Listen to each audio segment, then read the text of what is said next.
Oh guys. Oh.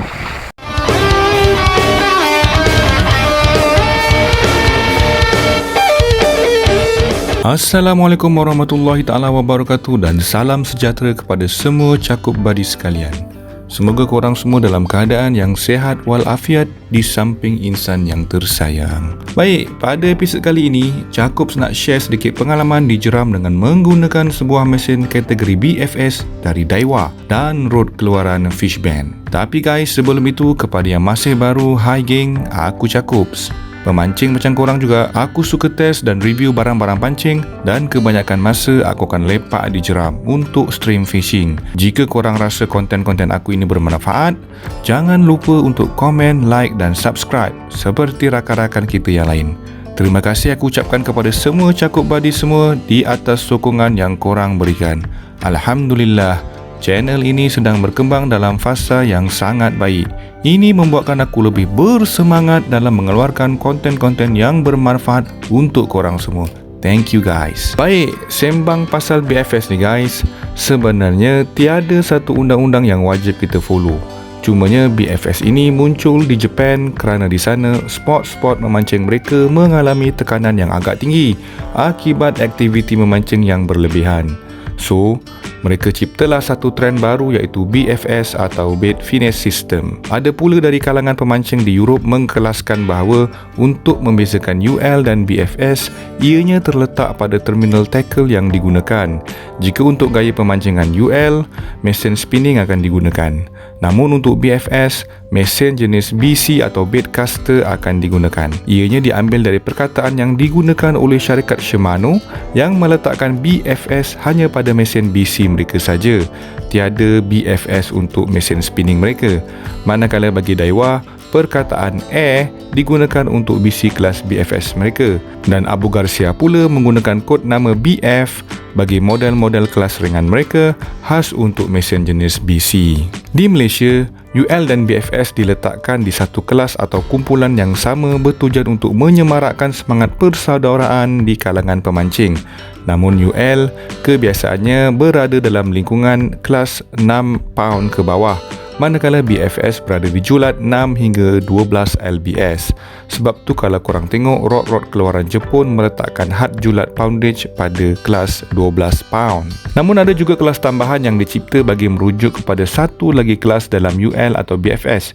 Ianya adalah Extreme UL atau Extreme BFS. Extreme UL dan BFS berada di kelas bawah 4 pound. Tu yang ada guna gewang-gewang sehingga 0.5 gram tu. Sebagai peminat BFS, rata-rata setup yang aku gunakan adalah sekitar 6 pound ke bawah. Ada pro and cons-nya guys. Tapi aku tak nak sembang lah. Nanti kita sembang dalam lain episod. Cumanya bagi permainan jeram, aku gemar menggunakan setup jenis BFS kerana target ikan yang aku cari adalah sekitar bawah 200 gram saja. Ada kalanya besar 2 jari je geng. Sebab tu korang tak akan nampak aku strike ikan-ikan besar. Kerana dalam UL atau BFS, gewang yang kami gunakan pun adalah sekitar di bawah 7 gram. So, untuk kali ini, aku menggunakan mesin keluaran Daiwa pada tahun 2011 hingga 2014. Reel ini adalah Daiwa Alphas Finesse Custom.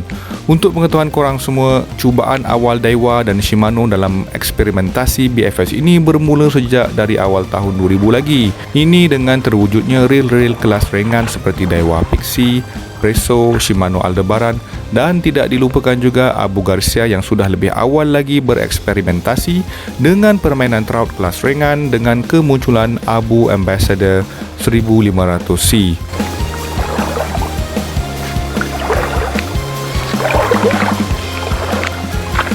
Oh guys, oh besar guys. Oh guys, baru besar guys. Oh besar guys, besar guys. Besar guys. Oh. Oh iya, so guys, alhamdulillah. Oke guys, kita dapat seko guys tadi lucut. So ini antara saiz yang besar juga lah aku pernah dapat kat sini. Aku rasa lebih daripada 15 cm, sebab lebih daripada pembaris yang kita pakai tu. Okey, aku rasa ni induk juga ni. Saiz pun besar, warna pun cantik nampak.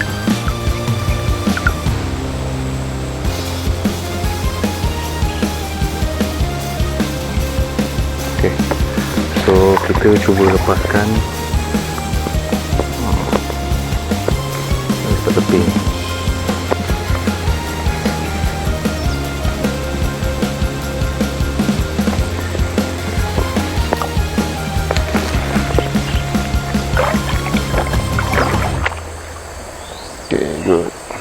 Seiring dengan perkembangan zaman, maka reel-reel BFS kini dilihat lebih moden dan direka dengan teknologi terkini. Tidak dilupakan juga kemunculan reel-reel BFS dari China yang mencedok teknologi brand-brand besar untuk mereka olah dengan mengeluarkan reel BFS yang jauh lebih murah namun masih mampu mengendalikan gewang-gewang kecil dengan baik. So trip kali ini aku gandingkan Alphas Finesse Custom bersama rod kelas ringan dari Fishbend Magic Trout 2.5 hingga 6 lbs sepanjang 5 kaki.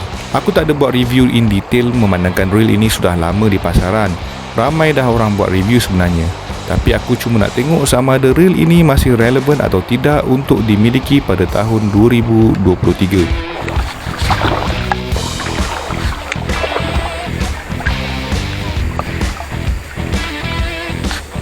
Oh, yes. Oh, sebaru guys. Oh,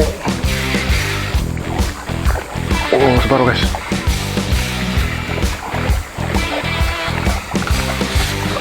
Oh, sebaru guys. Ya, ini untuk one juga lah.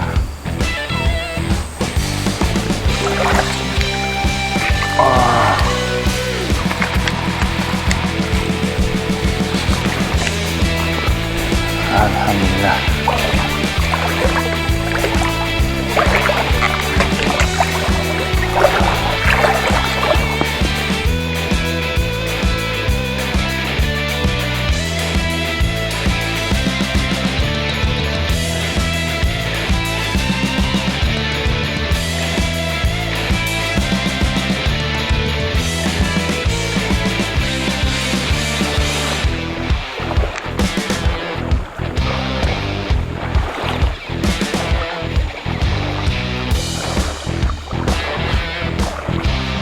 Seperti kita sedia maklum, tahun 2023 adalah tahun membeli barangan daripada China dan juga barangan second hand dari Japan.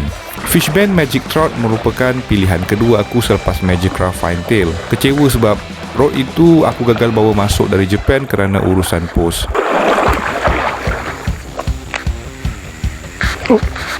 Okay guys.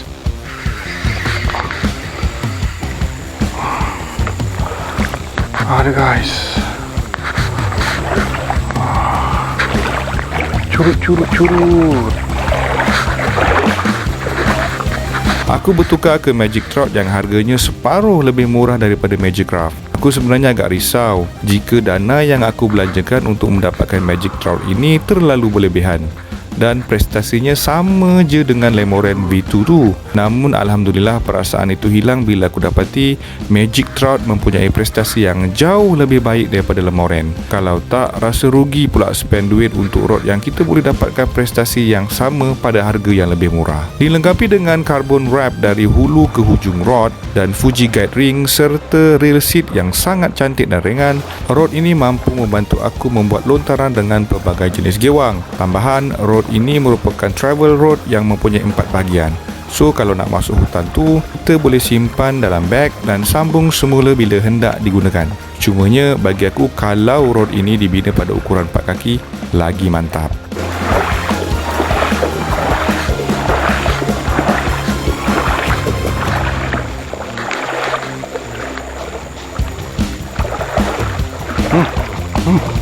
Oh, yes. Apa lagi guys?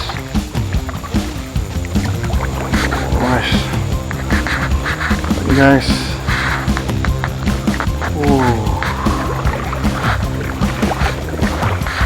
Bercerita tentang reel pula, aku merasakan Alphas Finesse Custom ini masih lagi berbaloi untuk dimiliki kerana keupayaannya dalam membuat lontaran gewang-gewang kecil. Ada juga aku kas gewang seberat 2 gram dan reel ini mampu bekerjasama dengan baik. Namun rata-rata gewang yang aku gunakan adalah bermula daripada 3.5 gram hingga 5 gram. Jadinya reel ini mampu membuat balingan dengan sangat baik. Namun berat spoon yang masih lagi dikategorikan sebagai berat, aku merasakan reel ini agak struggle untuk membuat balingan bagi gewang-gewang mikro. Ini disebabkan dengan kadar kiraan moment of inertia-nya yang agak tinggi. Mungkinlah. Namun sebagai reel legendary, aku mendapati reel ini merupakan perintis bagi reel-reel BFS yang ada sekarang.